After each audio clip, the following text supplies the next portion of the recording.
This is a Durkin Hayes audio production.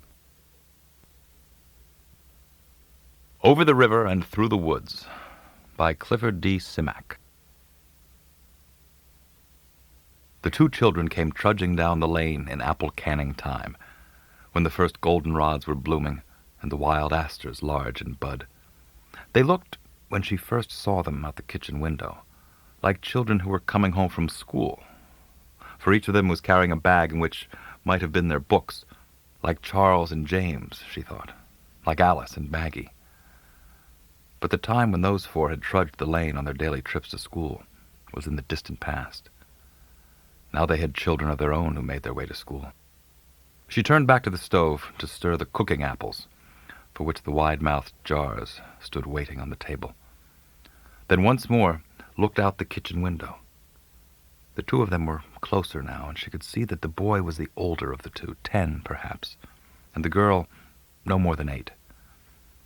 They might be going past, she thought, although that did not seem too likely, for the lane led to this farm and to nowhere else. They turned off the lane before they reached the barn and came sturdily trudging up the path that led to the house. There was no hesitation in them. They knew where they were going. She stepped to the screen door of the kitchen as they came onto the porch, and they stopped before the door and stood looking up at her. The boy said, "You are our grandma. Papa said we were to say it once, that you were our grandma." "But that's not," she said, and stopped. She had been about to say it was impossible, that she was not their grandma. And looking down into the sober, childish faces, she was glad she had not said that. "I am Ellen," said the girl in a piping voice. "Why, that is strange," the woman said. "That is my name, too." The boy said, "My name is Paul." She pushed open the door for them, and they came in, standing silently in the kitchen, looking all about them as if they'd never seen a kitchen. "It's just like Papa said," said Ellen. "There's the stove and the churn and—" The boy interrupted her. "Our name is Forbes," he said. This time the woman couldn't stop herself. "Why, that's impossible," she said. "That is our name, too." The boy nodded solemnly. "Yes, we know it was." "Perhaps," the woman said, "you'd like some milk and cookies." "Cookies!" Ellen squealed, delighted. "We don't want to be any trouble," said the boy. "Papa said we were to be no trouble." "He said we should be good," piped Ellen. "I am sure you will be," said the woman. "And you are no trouble." In a little while, she thought, she'd get it straightened out. She went to the stove and set the kettle with the cooking apples to one side, where they would simmer slowly. "Sit down at the table," she said.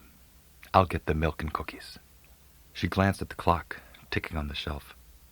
4 o'clock, almost. In just a little while the men would come in from the fields. Jackson Forbes would know what to do about this. He had always known.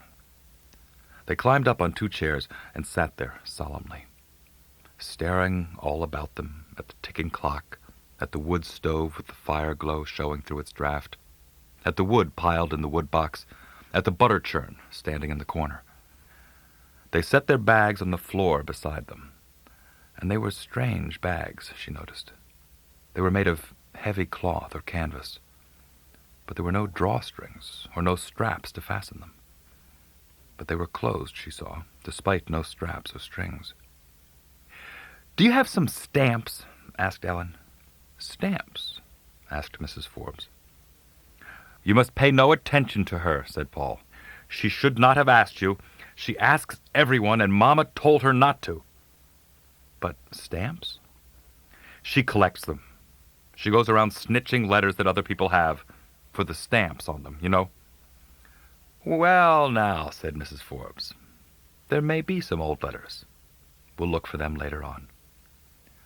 She went into the pantry and got the earthen jug of milk and filled a plate with cookies from the jar. When she came back, They were sitting there sedately, waiting for the cookies. "We are here just for a little while," said Paul. "Just a short vacation, then our folks will come and get us and take us back again." Ellen nodded her head vigorously. "That's what they told us when we went, when I was afraid to go." "You were afraid to go?" "Yes, it was all so strange." "There was so little time," said Paul. "Almost none at all. We had to leave so fast." "And where are you from?" asked Mrs. Forbes. "Why," said the boy, "just a little ways from here. We walked just a little ways, and of course we had the map. Papa gave it to us, and he went over it carefully with us." "You're sure your name is Forbes?" Ellen bobbed her head. "Of course it is," she said. "Strange," said Mrs. Forbes. And it was more than strange, for there were no other Forbeses in the neighborhood except her children and her grandchildren, and these two, no matter what they said, were strangers. They were busy with the milk and cookies, and she went back to the stove and set the kettle with the apples back on the front again, stirring the cooking fruit with a wooden spoon. "Where is Grandpa?" Ellen asked. "Grandpa's in the field. He'll be coming in soon. Are you finished with your cookies?" "All finished," said the girl. "Then we'll have to set the table and get the supper cooking. Perhaps you'd like to help me." Ellen hopped down off the chair. "I'll help," she said.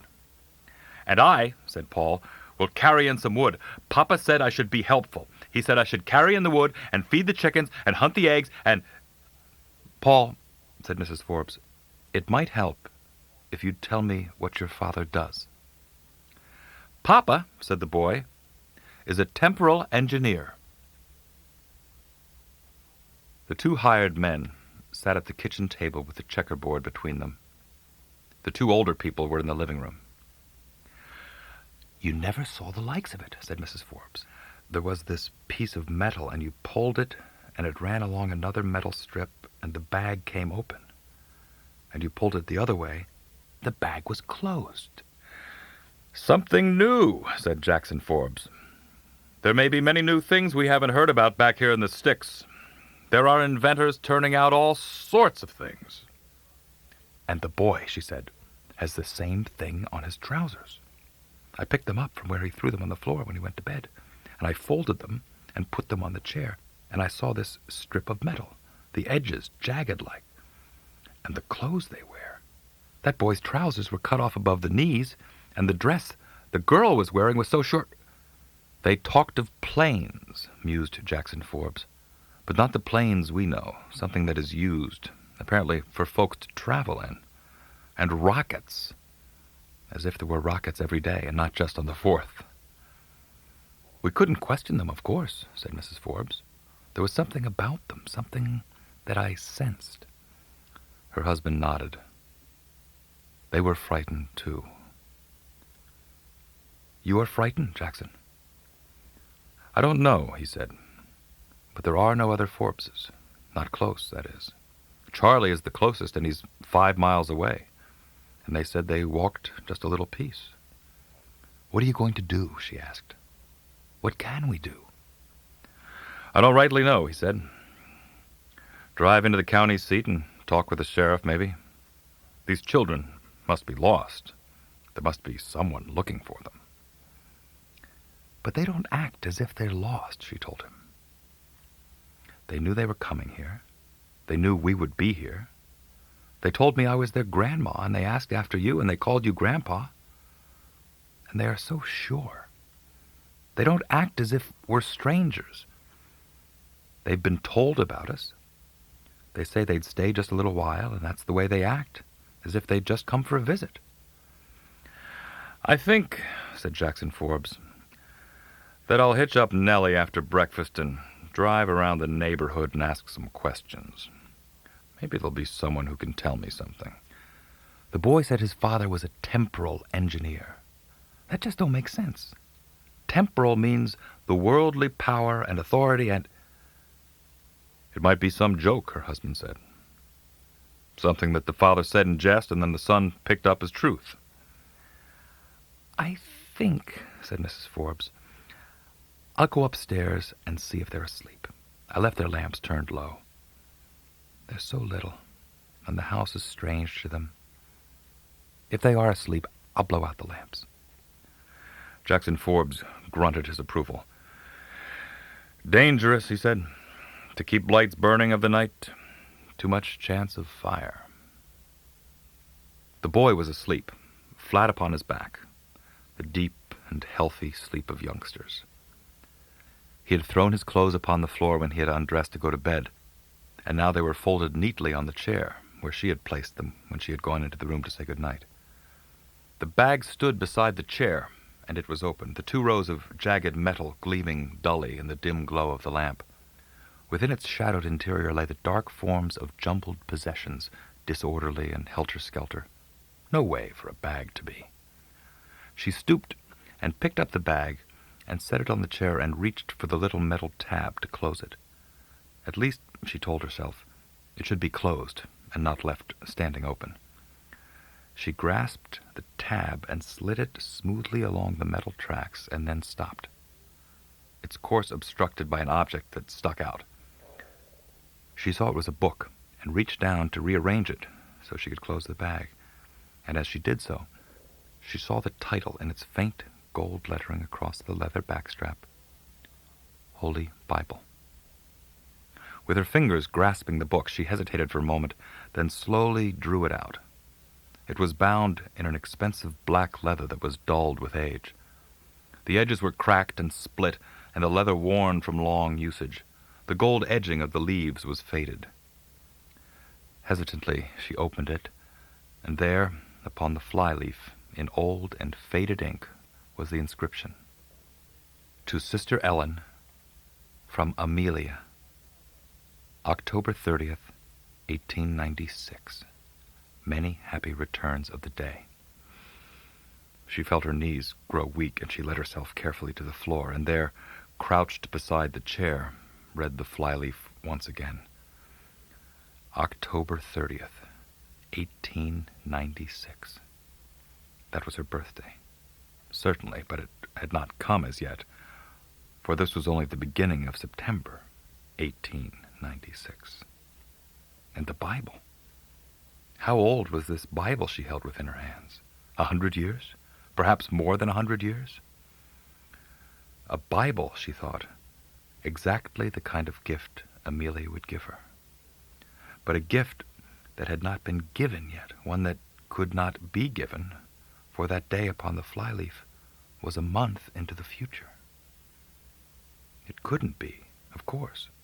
It was some kind of stupid joke, or some mistake, or a coincidence, perhaps. Somewhere else, someone else was named Ellen and also had a sister who was named Amelia, and the date was a mistake. Someone had written the wrong year. It would be an easy thing to do, but she was not convinced. They had said the name was Forbes, and they had come straight here, and Paul had spoken of a map so they could find the way. Perhaps there were other things inside the bag. She looked at it and shook her head. She shouldn't pry. It had been wrong to take the Bible out. On October 30th, she would be 59. An old farm wife with married sons and daughters and grandchildren who came to visit her on weekends and on holidays. And a sister, Amelia, who in this year of 1896 would give her a Bible as a birthday gift. Her hands shook as she lifted the Bible and put it back into the bag. She'd talked to Jackson when she went downstairs. He might have some thought about the matter, and he'd know what to do. She tucked the book back into the bag and pulled the tab, and the bag was closed. She set it on the floor again and looked at the boy upon the bed. He still was fast asleep, so she blew out the light. In the adjoining room, little Ellen slept, baby-like, upon her stomach. The low flame of the turned-down lamp flickered gustily in the breeze that came through an open window. Ellen's bag was closed and stood squared against the chair with a sense of neatness. The woman looked at it and hesitated for a moment, then moved on around the bed to where the lamp stood on a bedside table.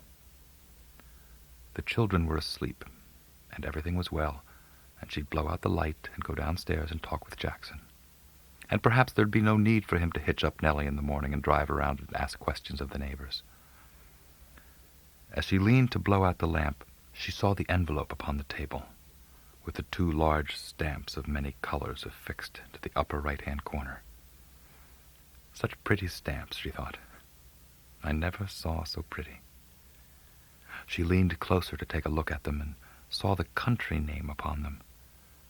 Israel. But there was no such actual place as Israel. It was a Bible name. But there was no country. And if there were no country, how could there be stamps? She picked up the envelope and studied the stamp, making sure that she had seen right.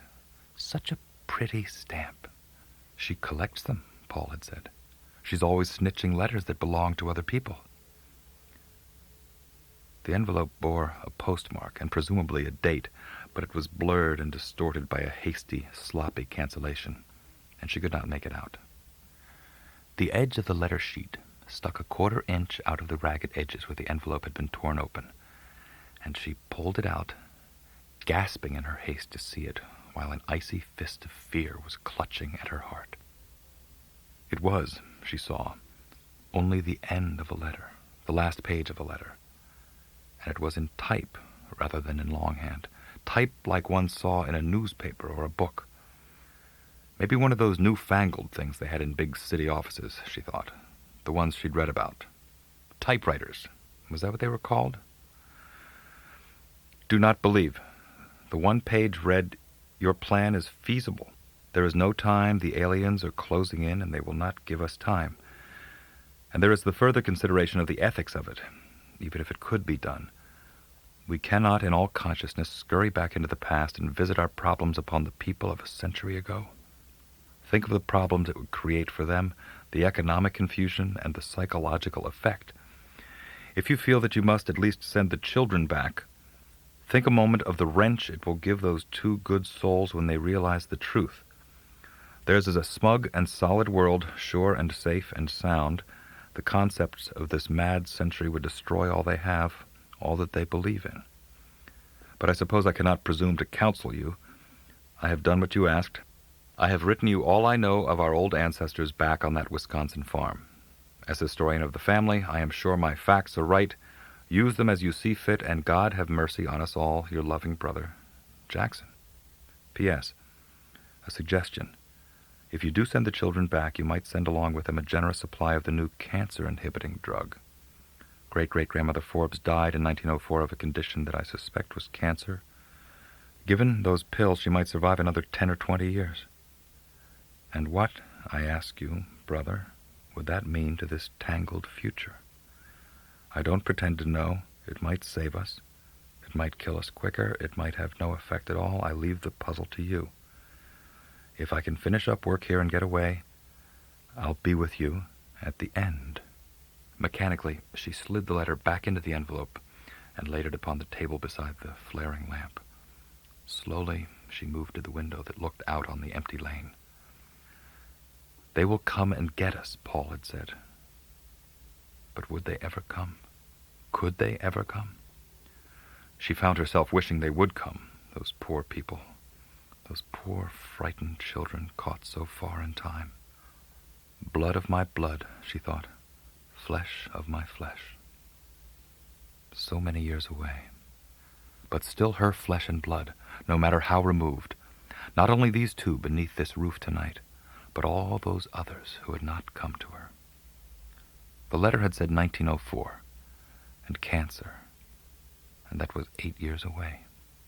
She'd be an old, old woman then. And the signature had been Jackson, an old family name, she wondered, carried on and on, a long chain of people who bore the name of Jackson Forbes. She was stiff and numb, she knew.